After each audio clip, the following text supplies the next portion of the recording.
considerado exercer unha profesión masculina. A día de hoxe eu creo que nin en Galicia, nin en Fonsagrada, estou por dicir en España, hai ningún concello que teña unha muller que exercera de ferreiro. Polo tanto, penso que debemos aproveitar ben esta ocasión.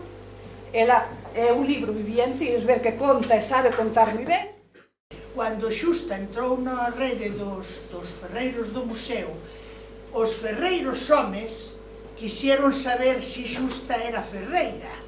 E con moito rendintín e moita educación, o primeiro que fixeron foi poñerlle un mazo e dixeronlle: Xusta maza. E Xusta dixo: no, vamos mazar ao unísono. E mazou ao unísono. O ferreiro que lle axudou dixo, con perdón do que vou dicir, subíronseme a ti, pero deixou locos a todos os homes de ver como mazaba Xusta. E demostrou que os seus anos sigue sendo unha ferreira chapó. Pero dixo, eu aos 16 anos, cando empecé a traballar de ferreira no pueblo de Carballido, porque sabéis que os ferreiros non podían desplazarse polos povos por maquinaria, íbamos os labregos ali. Dixo, viñan todos os homes do pueblo para verme as pernas, porque non había pantalóns. Entonces, ao golpear, movíanse máis faldas e viñan a ver as pernas. Dixo, pero o máis grandioso foi que antes de un mes todos os homes da comarca me respetaban, porque xa sabía facer unha axada, e iso é moi grande. Entonces, como xa vos digo, era de Carballido, tiña irmáns varóns, pero ela era a que traballaba, a que axudaba o pai, casouse aos 26 anos e seguía vindo á casa do pai a axudarlle cando había concentración de xente a arreglar as esas, e iba hasta Santalla de Oscos con cabalos con seu pai, pero iban andando porque tiñan que ter 100 ou 200 kilos de ferro, e iba e viña con ele. Por eso, eu pa min non teño máis que dicir dela, agora vai ser ela que vos conte, porque ela sabe de ferreiro, ela sabe de plantas medicinales, ela sabe de traballos manuales e ela sabe de todo. Así que, gracias. Lugar, naquele tempo había que facer isto a mano. Eu de 8 anos hacía isto. Aquí está muestra, que lo estoy haciendo a los 90. Fijaos. Isto en primeiro lugar. Despois de traballar de labrador, eu orei corado de ferro, non sabéis o que é, o de pau. Había as nenas, pois dábanos un traballo, os homens iban traballar ao campo, e nos axudábamos na casa, as nosas madres, e despois, además de axudarnos na casa, salíamos ao campo a colher verdura, tanto de remolacha, como de patacas, como de maíz, como de outra cousa. Así que eses traballos, todos o pasaron por min. E entón, eu, cando tiña os 16 anos, pois papá collía a ferramenta para que eu aprendese, se chaman as tenaces, collía as pacía de min, e que eu fose aprendendo. E despois aprendi rapidamente a machacar nas axadas con un martelo de 3 kilos, que non as miñas mãos non son as dun home, son as miñas mãos pequenas. E axudei, teño axudado moito, e é o que di Esperanza. Os homens, claro, daquela, nin nunca os tuve, nin os teño, de momento, non quixen pantalón. É verdade. E entón, naqueles tempos, pois era iso. Os homens, íbamos á escola, a Carballido, éramos 80 no colegio. Había un maestro que era de Toledo, e tiña unha vara encima da mesa. Eu, por cierto, que a vara nunca me deu. Nunca me deu. Castigou unha vez con saber unha lección nunha enciclopedia de tercer grado que non a soupen ben, e vim para a casa e dixenlle a mamá: non vou á escola que dói-me a cabeza. E dixo mamá: bueno. Pero foi onde a papá a força e dixo: a nena non vai á escola porque lle dói a cabeza. Veu, xunto de min e dixo-me: non vais á escola non, que me dói moita cabeza. E só che pasar de que é Carballido. Non esperei máis nada. Non esperei máis nada. Íbamos ao catecismo e á misa todos os domingos cos abuelos, porque os padres llamaban do que facer, e íbamos cos abuelos á misa. Íbamos ao catecismo, que daquela había, que agora non hai, daquela había que aprender o Padre Nuestro, o Credo e a Salve ao Señor mío Jesucristo e as obras de misericordia. A todos. significamos o que cambiou de min, de 14 a 16 anos, ao de hoje. Isso eu não podeis saber. Não isso nada. Quando os homens iam cavar ao monte, cavavam com uma enxada, pois as mulheres íamos a meio-dia levar-lhes numa cesta a comida. Para meio-dia é para a merenda. E depois nós vinhamos a sachar ou maíz, ou remolacha, ou patacas. E as patacas naqueles tempos havia que ou fazia o rego e havia que com uma ferramenta a chegar-lhes à terra. Não havia com que fazer, e olhar todas essas coisas que fazer. Pero daquela não sabia, é verdade. Porque todo isso foi passando nesse tempo. E agora, pois, agora sim, que agora estou retirada. Pero de calcetei. Éramos 5 irmãos, eu era a maior. Pero tive tempo a fazer 5 colchas à espeta para os 5 irmãos. Dá-vos conta. E hoje, com a idade que tenho, mirar aqui, estou um pelo que princípio nunca tinha, que me tenho aí era à tarde ali, estaria 1 hora ainda não. Perdona, se te levantabas cedíssimo para fazer as cousas da casa, para ajudar-lhe a traballabas con teu pai de ferreira e logo as noites ainda tiñas capacidade para facer colches de tal. Daquela non había nin luz. Explícalles por que tuveches a idea de ferreira, porque iso ten que ser agotador. Porque eu era moi forte, sempre me gustou. E mira, houve 3 irmãos, agora hai un só, 2 viviron, 2 moi novos, e nunca se lles ocurriu ir para a fosa. E eu dicía, mamá, Jesús, que nena, que non tes ansia máis que ir para a fosa. Eu proibi, eu tiña a idea de ser ferreiro.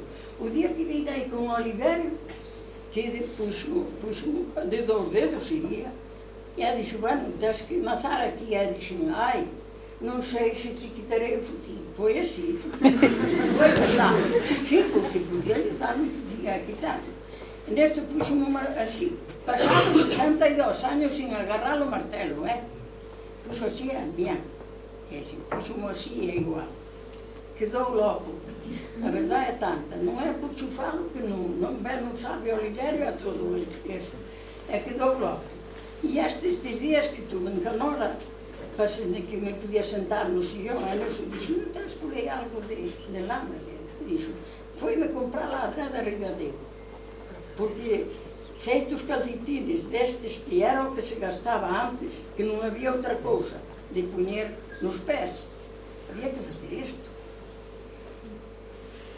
Así que mira. Contanos como se vivía na época que iba a xente a arreglar as ferramentas. Bueno, a xente iba a arreglar as ferramentas e iban, por exemplo, que fosen de lejos, levaban unha caballaría para levar merenda para estar ali todo o día. E despois, pois estaba e amañábanos. Ten mandado homens sembrar as patacas, o arado de ferro, e eu quedar com o papá na força, porque eu valia-lhe para estar ali. Isso mesmo. E era isso. Incluso dormían ali? Dormían no pajargos que, por exemplo, de cerca de 49, chama-se Villaimil, viñan, traían un grupo castilhano, traían un grupo castilhano e estaba no pajar, había cabezas de nabos no pajar, daban-lhe daquele. E mamá ten-lles dado moitos cafés e moitas comidas, a xente dixa moitas, ten-lles dado moitas. Ela, desde que nací, que me casei con 26 anos, pois aprendíame cousas. Só vos vou dicir unha que é de Jesucristo.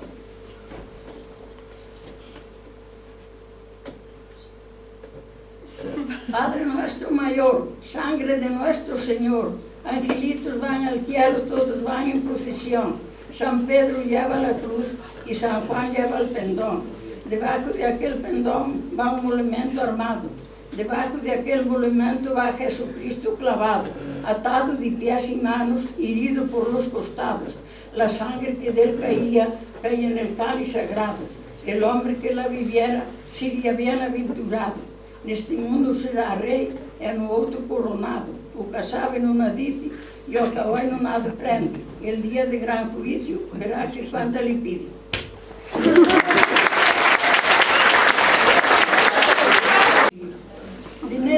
queimei nos brazos, nos dous. E era pequena, caí na casa de meus abuelos nunha cota de auga calente, fervendo, que marchou a piel dos bracinhos. Entonces, meu papá mandou un puñado a Santaña de Otos buscar con que curar queimaduras de auga. E tuve-me miña mamá cos brazos así, 15 días, porque os brazos non me quedasen así. O primo Bernal queimouse nun depósito da cociña e quedou-lhe o brazo así. Ali outra señora que tamén se queimara quedou así, pero os brazos de quedar. Pero con quen te curou? Non sei que era. Ai, Dios mío. Pero foi teu pai, non? Foi papá. Con unhas ervas. E este dedo tamén me curou eu, como brinco a navalla da barba con todo o sentido encima da mesa do comedor. Dura. Podo dicir que sí. A los 90 años, que ainda teña paciencia a facer isto, que estou contentísima facendo estes traballos. Porque este traballo non vos é fácil, vou vos explicar.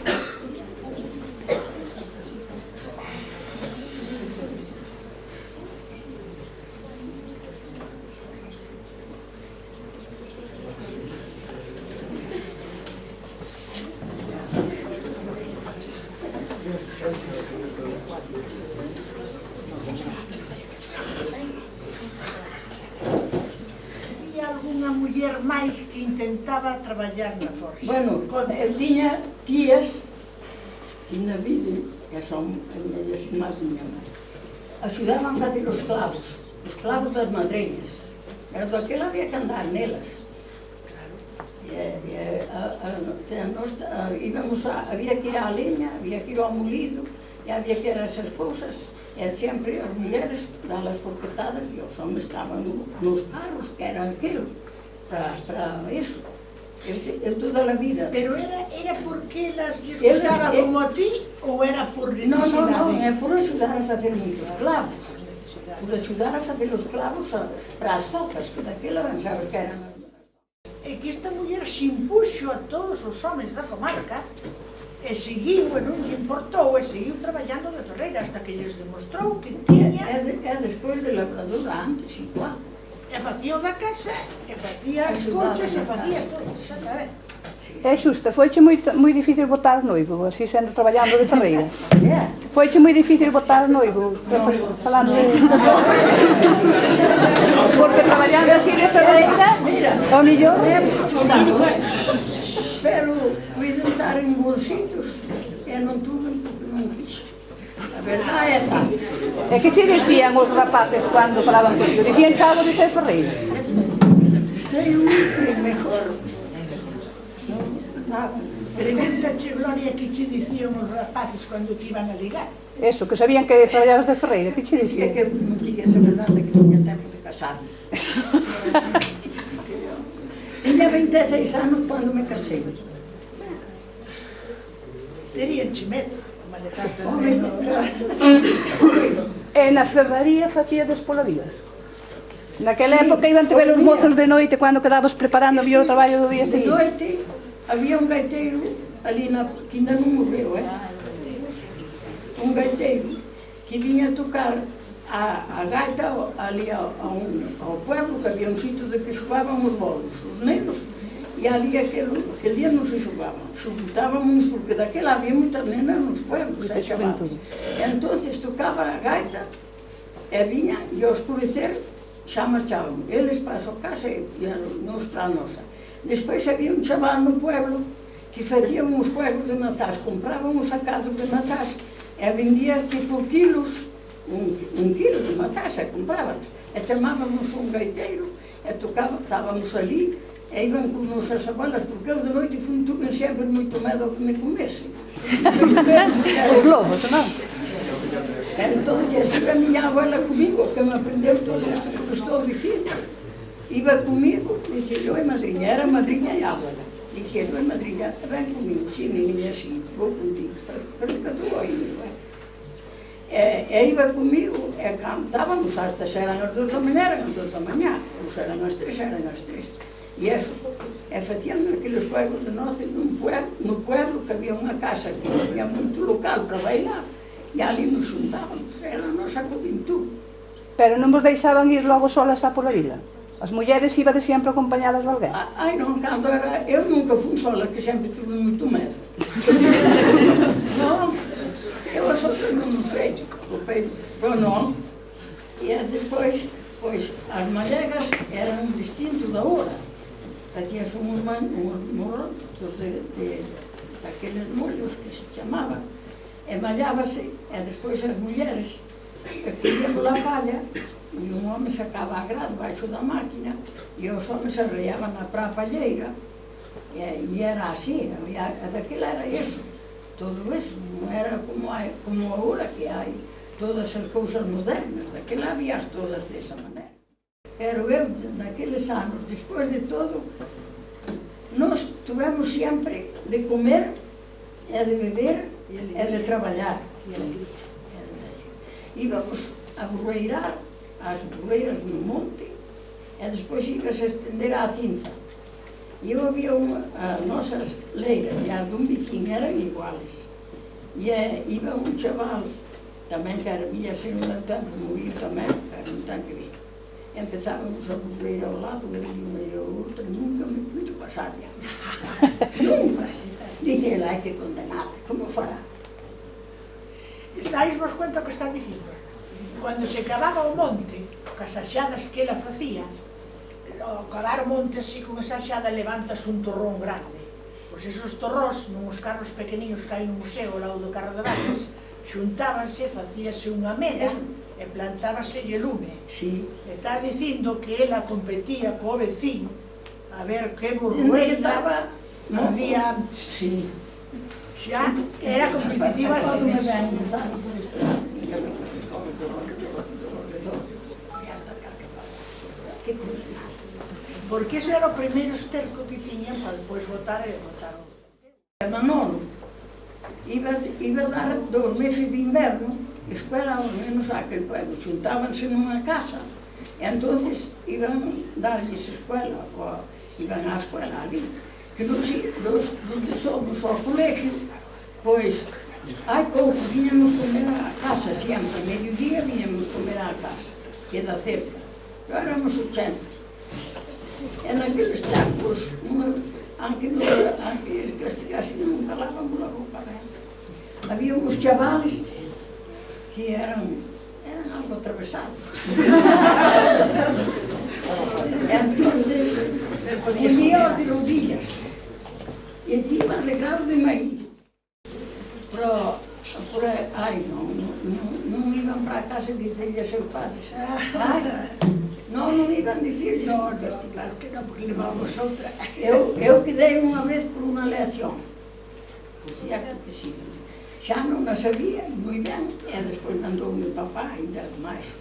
Pero o meu irmão, que morriu, que de 55 anos, esperou-me que salise, que despois o maestro era primo de mamá, aquele, e era igual que fosse que non.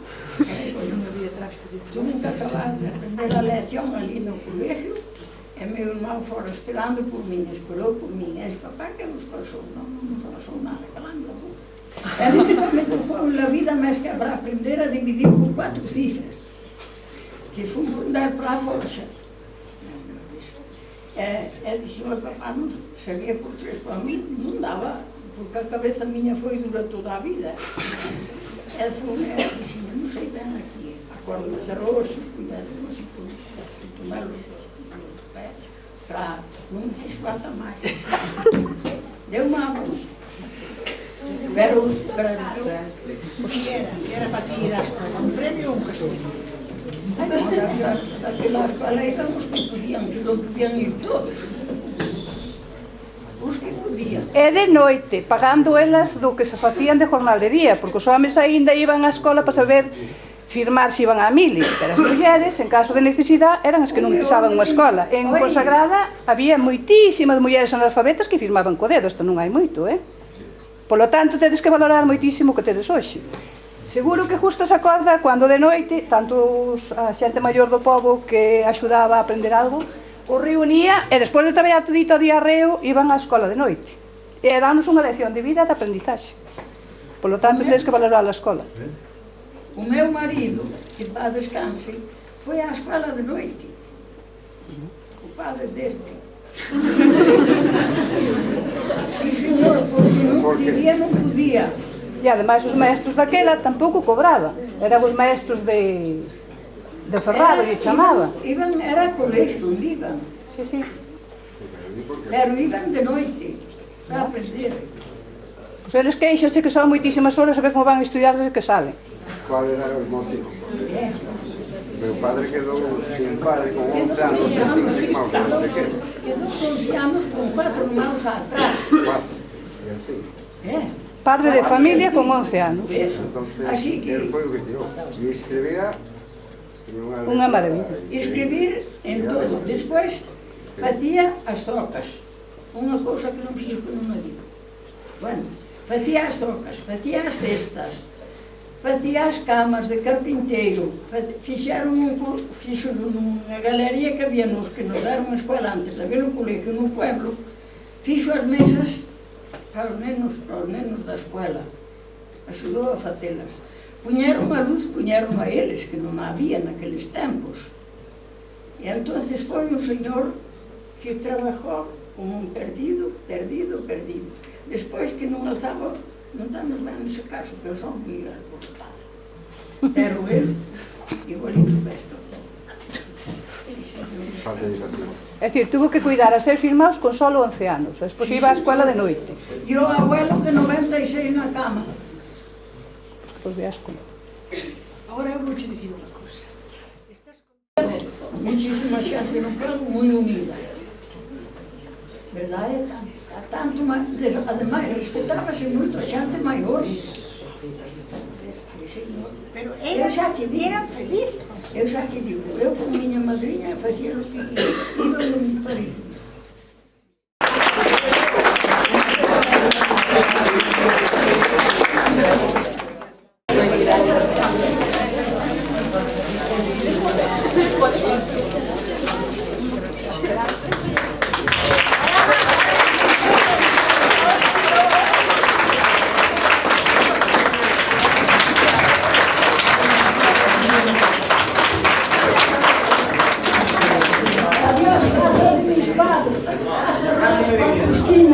Que para mí se acabaron las entradas y salidas. Despídete, niña hermosa, de la casa de tus padres, que es hoy el último día que de ella soltera sales.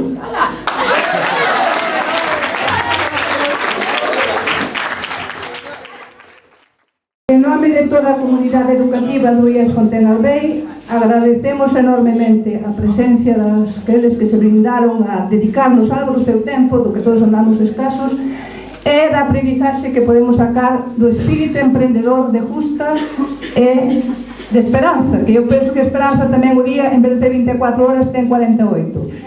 Entón, moitísimas gracias en nome de toda a comunidade e especialmente dos nenos que eu penso que nunca se van a olvidar de justa e das cousas que lle contaron.